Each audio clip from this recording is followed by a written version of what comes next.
pinakamalaking foreign investment nga po ng ating bansa ay nasa kumpanyang binenta ko.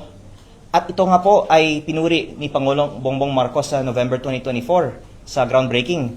Tapos dahil hindi nag-research si Yusek Claire, biglang kinontra pa niya ang pagpuri ni Pangulong Bongbong Marcos sa proyekto ng kumpanyang itinatag ko.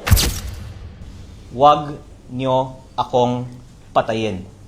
Dahil kung papatayin nyo ako, lalabas ang buong katotohanan ng mga ginawa ninyo sa DPWH. Mga files na hawak ko ay nasa mga USB. At kung may mangyari man sa akin, lalabas ang buong files na hawak ko. Kaya makakaasa po ang publiko na malalaman nila ang katotohanan. Speaking with you right now, the reason why Attorney Topacio told me to look at my phone is there are really threats to me right now. Dahil baka noon hindi alam ng iba ang ibang hawak ko maliban sa Cabral files. Ang lumabas na sa media ay tip of the iceberg po lamang. Marami pong mga natatamaan sa mga Blue Ribbon Committee hearings na ito. Maraming may gusto. Umiyak na si Kong Leviste. I think umiyak siya. Kung hindi na matuloy ang mga Blue Ribbon Committee hearings na ito. At despite all of those who would want to keep the truth from the public. Heto na nga, no? Nag-breaking news itong si Auntie Claire Castro pumalag dito kay Congressman Leviste dahil kinasuhan na siya ni Congressman Leviste. Okay? Ayan ang napala sa'yo, Auntie Claire. Kasi ang dami mong mga pakialimero ka kasi. Nakikialam ka sa mga chismis-chismis. So ngayon na ikaw ay kinasuhan ni Leviste, kung ano-anong mga sinasabi mo, kung ano-anong iyakin ka. Okay? So ito po ang ating topic ngayon Nag-react, pumalag na po ito si Auntie Claire Castro at panoorin po natin itong official statement ni Congressman Leviste kasama itong si Attorney Topacio. Kinasuhan na niya itong si Auntie Claire Castro. Ano ba ang ikinaso ni Congressman Leviste? Malalaman natin yan mamaya. Dito lang yan sa Donmar TV. Okay? Pero guys, bago natin ito pag-uusapan, help me po muna na i-like at saka i-share itong video na ito para guys kakalat ito sa taong bayan. Okay? Sabay-sabay muna tayong mag-like and share sa Donmar TV. Itong video na ito, like and share. 1, 2, 3, go! Okay, naka-like and share na ba lahat? And also guys, sa mga bago pa lang dito sa aking channel, mag-subscribe na po kayo para lagi kayong updated sa ating mga balita. And at the same time, yung mga cellphone ninyo, ma-notify yan kung meron tayong breaking news, bagong uploads, o kung nagla-live ang ating channel.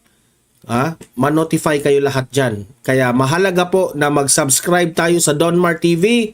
1, 2, 3, go! Ayan, nakasubscribe na ba lahat?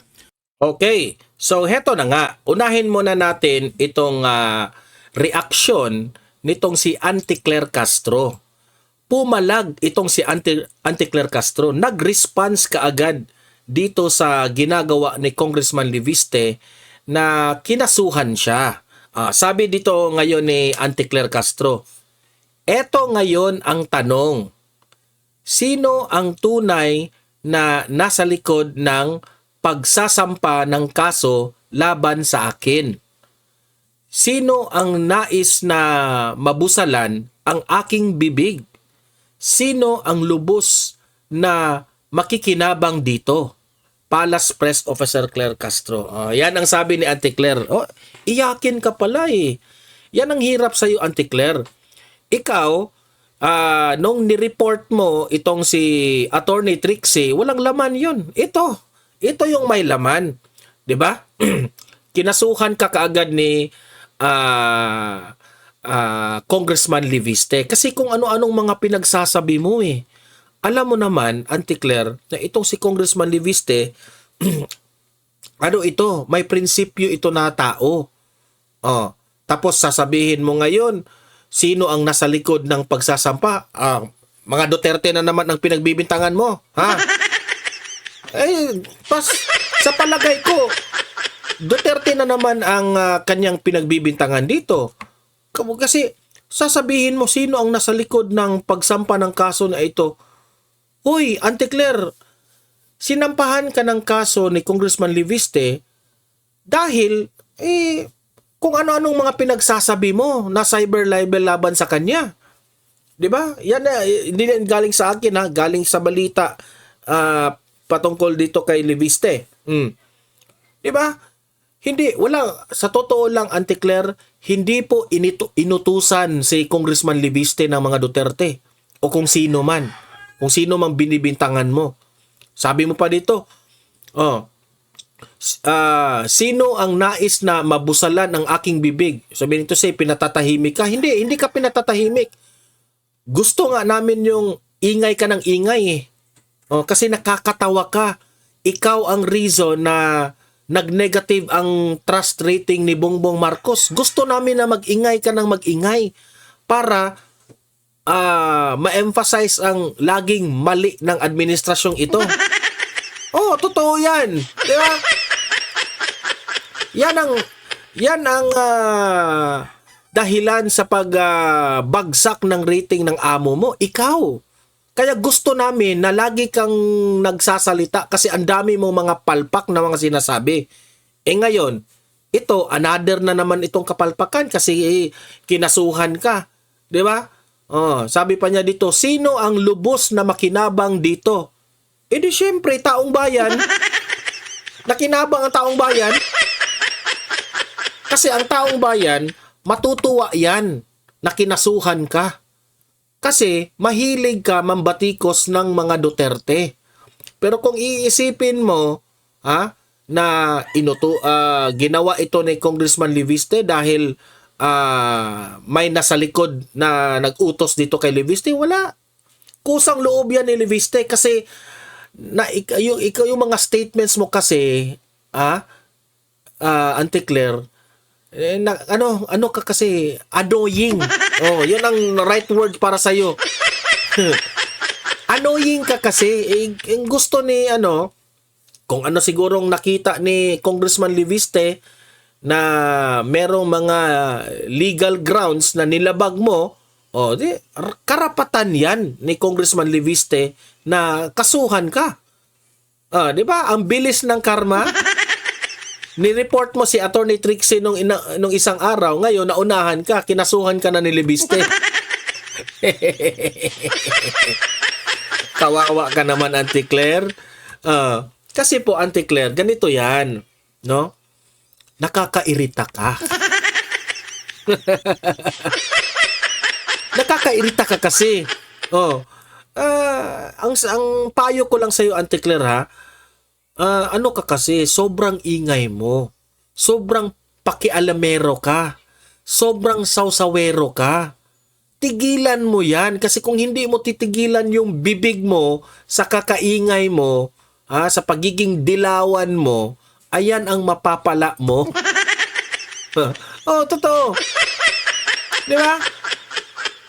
Yung, hindi ka na nahiya, Auntie Claire. Yung si Bongbong Marcos nga, nanahimik na siyang nagkipagbardagulan. Ayaw na nga ni Bongbong Marcos. Ikaw, di ba? Hindi po tayo nagkakamali na sinabi ko na si Auntie Claire Castro lumaki na ang ulo. Kasi si BBM nga at si First Lady Liza Araneta Marcos, instead na yun yung i-expect natin na magiging mayabang, na magiging lalaki yung ulo lalo, no? Pero tahimik naman silang dalawa. Ikaw yung nasobrahan, Auntie Claire. Nasobrahan ka sa kayabangan mo. Akala mo na hindi ka na matatalo kasi nandyan ka sa Malacanang. Hindi. Basta usaping batas, kung may mga pagkakamali ka, talagang kakasuhan ka. Kawawa ka naman, Auntie Claire. Kaya, wag ka nang mag-advance, mag-isip, Auntie Claire, na Mga Duterte na naman ang pinagbibintangan mo rito. Si BP Sara na naman ang nakikinabang dito sa pagpapatahimik mo. Hindi ka pinatatahimik, kinasuhan ka lang kasi yung mga pinagsasabi mo, you cross the borderline. Ika nga. Di ba? You cross the borderline eh. Yung Chucky remark mo, di ba? Wala na sa hulog yung mga kalakihan ng ulo mo, Auntie Claire. Sa totoo lang. Okay? So, wala. Good luck. Good luck sa'yo. Ito. Ngayon naman, pakikinggan natin ngayon ang official statement nitong si Congressman Liviste, no? Ang ating matapang na congressman na hindi takot dito sa mga buwaya sa gobyerno, na mga magnanakaw sa gobyerno na gusto niyang i-expose. So, official statement, bakit kinasuhan niya itong si Auntie Claire Castro. Okay? Palakpakan muna dito kay Congressman Liviste. Sa Congressman Liviste, sa ginawa mong yan, Congressman Liviste, ay saludo po ang taong bayan sa inyo at nagugustuhan po ng taong bayan ang ginagawa mo. Okay? Without further ado, help me welcome Congressman Liviste. Yan.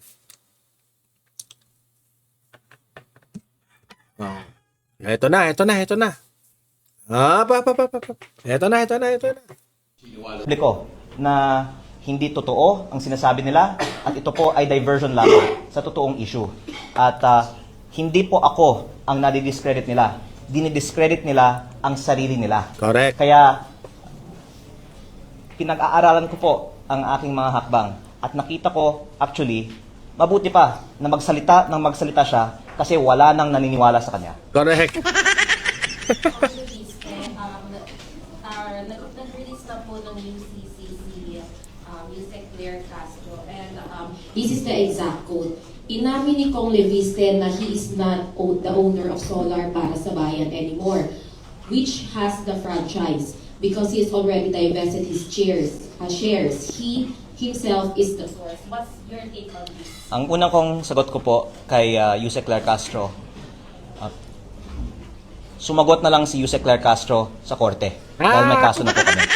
At ang direkta ko naman pagsagot para sa kaalaman ng publiko ay ang pahayag po kasi niya ay binenta ko ang kumpanyang may prangkisa sa Meralco kaya nagkapera ako daw dahil sa prangkisa. At hindi ko po binenta ang kumpanya na may prangkisa. Ang kumpanyang binenta ko ay ibang kumpanya na ang main asset nito ay lupa sa Nueva Ecija. In fact, pinapasalamatan ko po si Pangulong Bongbong Marcos na siya po ang naging guest of honor sa groundbreaking ng proyekto ng kumpanya na itinatag ko.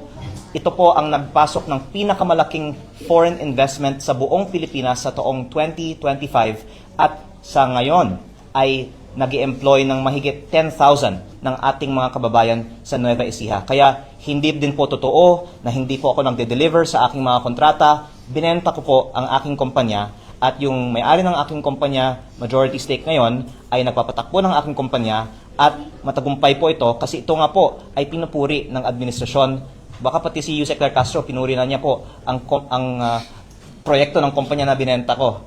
Kaya, pero ang point po dito is parang naliligaw si Yusek Claire Castro sa daming mga kumpanya ko kasi yung alegasyon niya, binenta ko yung kumpanya na may prangkisa, yung binenta ko, hindi yung kumpanya na may prangkisa. Yung kumpanya na may prangkisa naman, ito po ang nasabi ko ng status.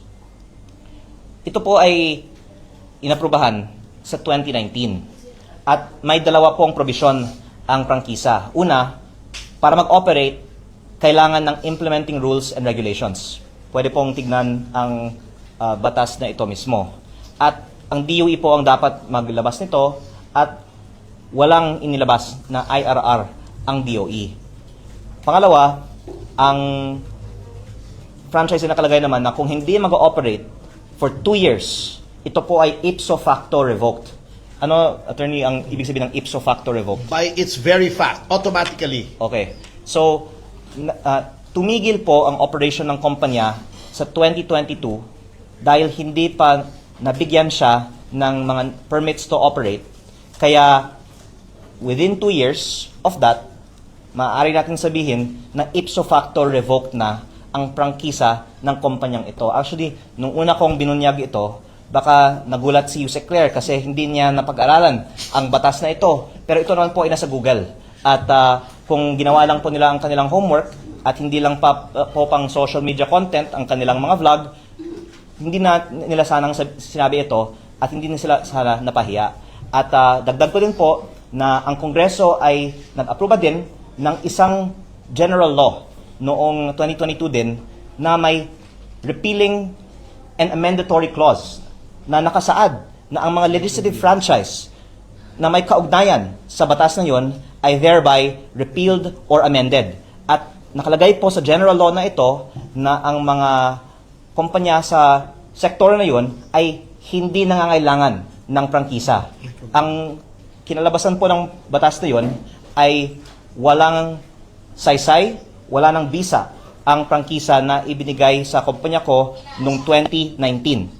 Kaya sa maraming mga dahilan, wala nang prangkisa ang kumpanyang ito at wala na rin naapektuhan sa bagay na ito dahil mula 2022 may bago ng batas ang Pilipinas tungkol sa sektor ng kumpanyang ito. Ayan, maraming salamat po, Congressman. We have another question. Ayun technical yun mga sinabi ni Congressman Liviste na sinabi pa niya dito baka hindi napag-aralan ni Auntie Claire Castro itong mga batas na ito. I-google mo, Auntie Claire. Yari ka dito, Auntie Claire. Pero kung maaari ko lang dagdagan, ako po ay nasasaktan na pinalabas na yung prangkisa ng gobyerno ay ginawa kong pera. Dahil kabaliktaran nga ang nangyari. Ako po ay nag-invest ng daan-daang milyon para sa initial na mga planta ng kumpanyang ito na handa nang gumawa ng kuryente para tumulong sa ating mga kababayan. Pero hindi na aprubahan ang permit to operate. Kaya out of exceeding caution at dahil nirespeto natin ang batas, tinigil namin ang operasyon, hindi na nga gumawa ng kuryente.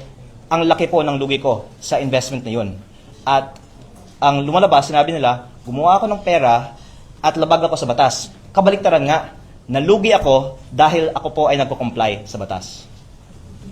Grabe. Ganyan mag-twist ang mga kalaban ni Congressman Liviste. Tinitwist nila na para lang magmukha na kurakot at may kasalanan siya. Yun pala, siya pa yung lugi. Kung linawin lang po natin, ano po ba yung pangalan ng kumpanya ninyo na may prangkisa na hindi nyo naman binenta? At alin po yung anong pangalan ng kumpanya na binenta ninyo na wala namang prangkisa? Medyo doon nagkakaroon ng... Opo, para sa kaalaman ni Yusek Claire Castro, ang kumpanyang may prangkisa ay Solar para sa Bayan Corporation. Ang kumpanyang binenta ko sa Meralco ay Yan ang napala mo, Auntie Claire Castro. Hindi ka kasi nagre-research bago ka bumanat. Ano ka ngayon? Dihado ka ngayon. Yan ang napala mo. Tagam ka, Auntie Claire. SP New Energy Corporation. At ang nababanggit, kung hindi pa ako nagkakamali, sa mga pahayag ng DOE, ang SP New Energy Corporation. Kaya actually, nalulungkot din ako na nasama pa sa usapan ang kumpanyang binenta ko na sa ibang kumpanya. Tahimik lang naman po sila, gumagawa sila ng trabaho para sa ating mga kababayan. Pinakamalaking foreign investment nga po ng ating bansa ay nasa kumpanyang binenta ko. At ito nga po ay pinuri ni Pangulong Bongbong Marcos sa November 2024 sa groundbreaking. Tapos dahil hindi nag-research si Yusek Claire, biglang kinontra pa niya ang pagpuri ni Pangulong Bongbong Marcos sa proyekto ng kumpanyang itinatag ko. At ang pinaka masamang consequence nito ay Yari ka dito, Auntie baka Claire. mag-isip na ang mga investor, lalo na ang mga dayuhan, na hindi naman kailangan mag-invest sa Pilipinas. Bakit pa ako mag-invest sa bansang ito kung maaari akong maging content ng vlog ng USEC? Kaya ito po ay actually magbibigay ng chilling effect para sa mga investor sa power sector at ng mga foreign investors. Dahil ang dahilan na hindi ko po na ituloy ang ibang mga proyekto ko na wala pong akong nakuhang kahit piso mula sa gobyerno, pero hindi ko lang itinuloy ang pagpatatayo ng mga private projects ko ay dahil nga sa hirap sa pagkuha ng mga approvals ng gobyerno, at ito din po ay dahilan na may perception ang mga investor na mahirap magnegosyo sa Pilipinas dahil ang mga negosyante ay ginigipit ng gobyerno. At ang lumalabas, ayoko naman pong magkusga tungkol sa mga polisiya ng ibang mga ahensya ng gobyerno, pero napapatunayan ngayon na kung ikaw ay kahit matinong investor sa Pilipinas, ginigipit ka ng PCO Undersecretary na si Claire Castro. Kaya ang hiling ko na lang po kay Yusek Claire Castro, ang vlog niya ngayong gabi ay patungkol sa paano natin itaas ang foreign direct investment sa ating bansa at paano natin ayusin ang peso to dollar na ngayon ay almost 50 centavos to $1. Kung nabanggit ko kanina yung sa DOE, ano po, sabi ng DOE Secretary, ginughost niyo daw sila doon sa 24 billion peso na fine na ibinataw sa inyong kumpanya. Well, in fact, sa nabanggit niyo po kanina, parang kayo pa yung nalugi. Opo. Doon sa... At gusto ko lang pong linawin kasi baka akala ng iba, ito ay parang DPWH contract na binayaran ako tapos hindi ko tinapos. Yun po ang ibig sabihin ng ghost. Wala po akong kahit piso na natanggap mula sa gobyerno. Ito po ay parang nagtatayo ka ng subdivision o shopping center. Tapos hindi mo ituloy kasi hindi ka nakakuha ng mga permit to operate. At ang mga sinasabi din na ito ay nagresulta sa pagtaas ng presyo ng kuryente ay kabaliktaran din. Unang-una, pwede yung i-research at pwedeng talakayin sa ibang araw. Ako po ang nagtaguyod ng mas mababang mga presyo sa power industry. Kaya maraming ang mga nagalit na pinapababa ko ang presyo. Kaya ang mga may gusto ng mataas na presyo ay may gusto din na hindi matuloy ang ibang mga proyekto ko. Pero yung nagpapataas ng presyo, pag ginigipit ng gobyerno ang mga investor, kaya hindi natutuloy ang mga proyekto. Kaya kumihiling na lang ako sa mga nagsasalita na imbes na mag-atake sa akin, isip na lang tayo ng mga paraan na manghikayat ng mga investor na magtayo ng mga investment sa ating bansa. Yan, meron po tayong Yan malinaw yung mga paliwanag nitong si Congressman Liviste. Ewan ko na lang kung ano ang magiging response nito ni Auntie Claire Castro. Kasi yung response niya kanina, malabnaw yun eh. Patungkol na pinatatahimik raw siya. Hindi.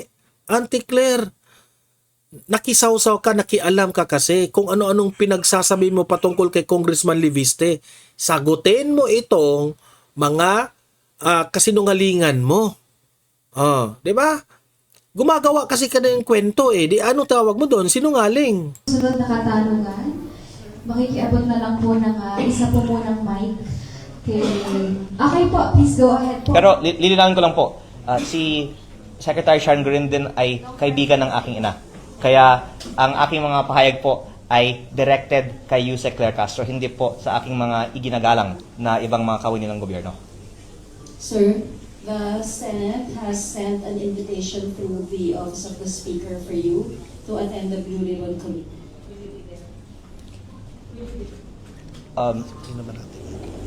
Ang nais kong sagutin dyan ay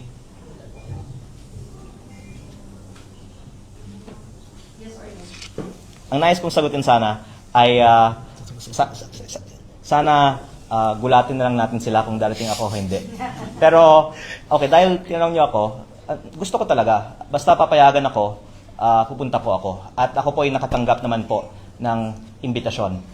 At Ako po ay lubos na nagpapasalamat sa mga nananawagan para sa transparency sa paggamit ng pondo ng bayan, higit po sa lahat kay Senate President Pro Tempore Ping Lacson. Dahil yung mga ginagawa niya po talaga ay para sa bayan. Marami pong mga natatamaan sa mga Blue Ribbon Committee hearings na ito. Maraming may gusto. Umiyak na si Kong Leviste. I think umiyak siya. Kung hindi na matuloy ang mga Blue Ribbon Committee hearings na ito. At despite all of those who would want to keep the truth from the public, the fact na ipinagpapatuloy pa ni Senate President Pro Tempore Ping Lacson ang mga Blue Ribbon Committee hearings ay isang gandang patunay na seryoso ang ating gobyerno, lalong-lalo po ang Senado sa leadership po ni Senate President Pro Tempore Ping Lacson para lumabas ang katotohanan sa paggamit ng pondo ng bayan. Sir, can you please clarify kasi sinabi na about po. Sir, can you please clarify kasi sinabi po ninyo basta papayagan kayo, you will go. Sino po ang dapat magbigay ng permiso po sa inyo? Okay. Ang usapan natin ay initially about the case that I filed on Yusek Claire Castro this morning. But I thank you for bringing up this topic because it is the real issue for public interest now. And I'm going to say some things now for the first time. Unang-una po, mula nung may nakuha kong mga files mula sa DPWH last year, marami ng mga nagsabi sa aking ina, and in some cases pati sa akin, na gagawan ako ng mga kaso kung ilalabas ko ang mga files na ito. At para sa sarili kong kapakanan, tumahimik na lang po ako. Pero not least because of exemplary role models like Senate President Pro Tempore Ping Lacson, tuloy po tayong nagsasalita at naglalabas ng impormasyon tungkol dito. Ngayon, ang alam ng publiko tungkol sa files sa DPWH at tungkol sa mga DPWH projects ay tip of the iceberg po lamang. The public only knows the tip of the iceberg in terms of the projects currently being investigated by the DPWH. But I hope that the Blue Ribbon Committee hearing led by Senate President Pro Tempore Ping Lacson will increase the public's knowledge of what are really behind these files. And I defer to Senate President Pro Tempore Ping Lacson on doing so because I greatly appreciate also his and even Congress's statement that they will subpoena the Cabral files from the DPWH. And hopefully by doing this in the Blue Ribbon Committee hearing, finally malalaman na ng publiko ano po ang laman nito. Pero tinanong niyo po, bakit ako maaring hindi makarating sa Blue Ribbon Committee hearing kahit na ako po ay nakatanggap na ng imbitasyon? Dahil marami nga pong nagsasabi na huwag kang magsalita at baka kung ano pang magyari sa'yo.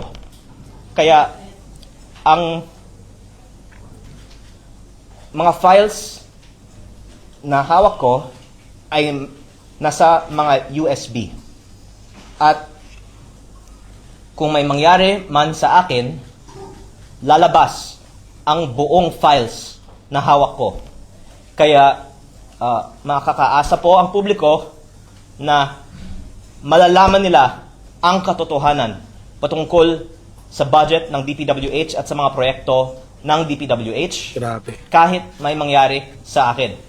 Pero kaya ko po sinabi na hindi ako sigurado na makakarating ako sa Blue Ribbon Committee hearing dahil kung babasehan ko po sa mga ipinarating na sa akin at sa aking ina, hindi ko po alam kung ano po ang mangyayari sa akin bago mag-Blue Ribbon Committee hearing.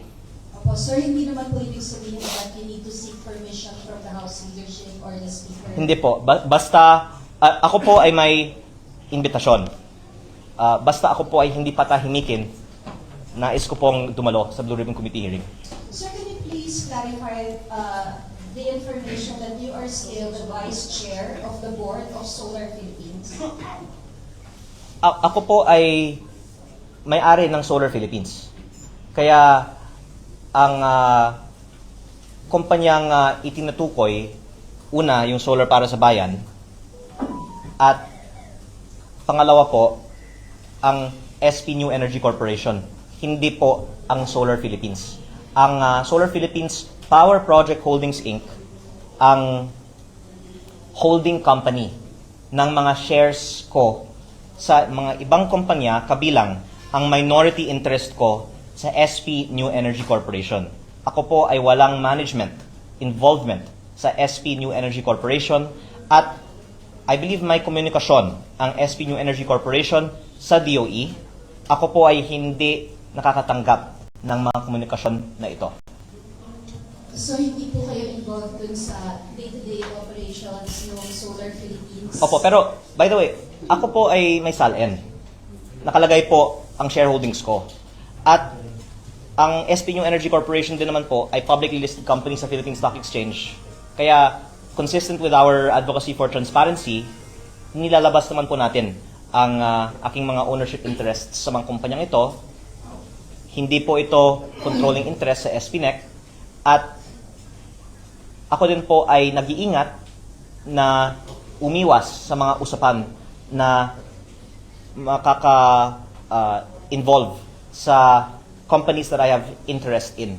Pero, in fact, kung ako po ay bibigyan ng pagkakataon ng Kongreso na talakayan din ang mga issue sa power industry, baka 6 na oras po tayong magpe-press con tungkol sa mga anomalya at ang regulatory capture at ang ibang mga sikreto na hindi pa luwabas sa publiko tungkol sa power industry. Pero alang-alang din po sa maraming mga matatamaan kung tayo po ay magkakaroon ng press con po tungkol doon, hindi ko po binubuksan ang mga issues ng power industry. Ito po ay aking sagot lang sa iniiwasan ko nga na talakayin ang mga sektor na may connection sa mga kumpanya na ako po ay may shares in. Sir, last na lang po. Can you give us a timeline ng request niyo for a meeting with Senator Lacson? Like, on this day, kinausap niyo yung mom niyo and then your mom talked to Senator Lacson, etc. Plus yung reports daw that you cried to your mom. Can you Okay. please clarify? Unang-una po, ang sinabi naman po ni Senping ay nag-usap siya sa aking ina. So, hindi naman po ako yung nag-usap in that instance directly kay Senping. At hindi po totoo na umiyak ako sa aking ina.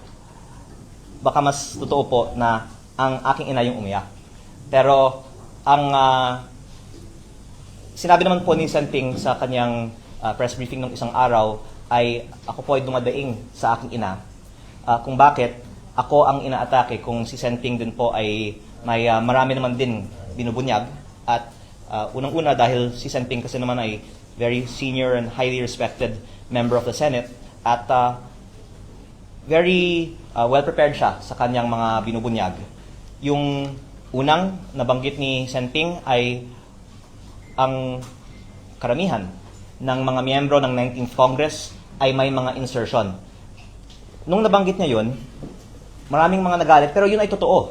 Kaya, saludo po ako sa kanya, kahit po maraming mga natamaan, sinabi niya ang totoo. Tapos nabanggit din niya na at least 5 cabinet secretaries and even some undersecretaries have allocables. This is in the Cabral files. I am corroborating what Senator Ping Lacson has said. And yun po ang konteksto bakit sinabi ko sa aking ina, bakit ako ang inaatake pero si Senping hindi. Kasi syempre, lahat ng mga tao takot kay Senping eh. Kaya ang isa naman na nabanggit ni Senping sa kanyang press briefing, which I'm thankful for his example, is nung siya naman po ay nagsimula din, marami naman din po ang mga umatake sa kanya, pero he persisted and I gain inspiration from his example. But hindi po karakter ko na umiyak sa aking ina. Baka umiyak ako sa mga interviews nyo kasi ang mga katanungan ay tungkol sa aking ina. Dahil actually, yung ikinalulungkot ko ay the fact na yung aking ina ay nasa stress dahil sa akin. At ang payo niya sa akin ay, ang ganda-ganda naman po ng aking buhay, bakit ko kailangan na magsalita patungkol dito. Alam niyo, Pasok sa ano. kabaliktaran nga ang sinasabi ni Yusek Claire Castro na gumawa ako ng pera sa mga transaction sa gobyerno. Yung ginagawa ko ngayon ay wala akong financial benefit.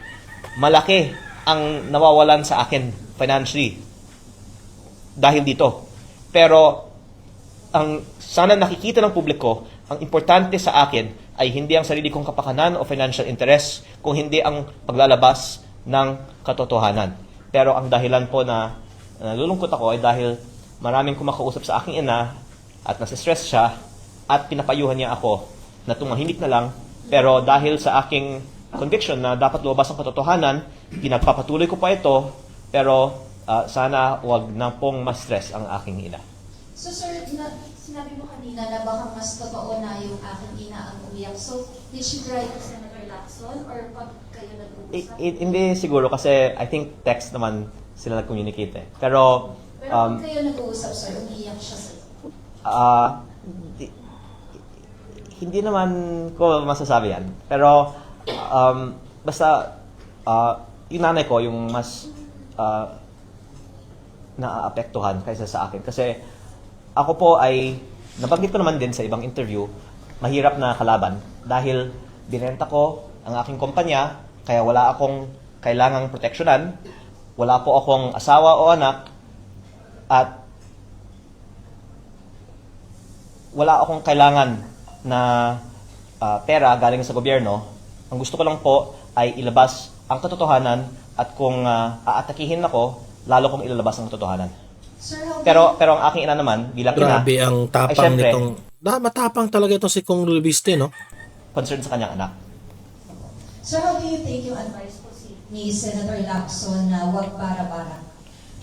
Ako po ay nagpapasalamat sa payo ni Senator Lacson at I will actually follow that kasi ilang araw naman hindi ako nagpa-interview eh. Pero problema, kinakontak niyo ako para magpa-interview. Kaya nandito tayo ngayon, di ba? Pero para malinaw ha, ang media yung nangungulit sa akin. Pero hindi ko nga pinagbibigyan ng ilang araw. Pero ngayon, may interview tayo. Excuse me lang ha. Can I just confer with him for a while? Pasensya na.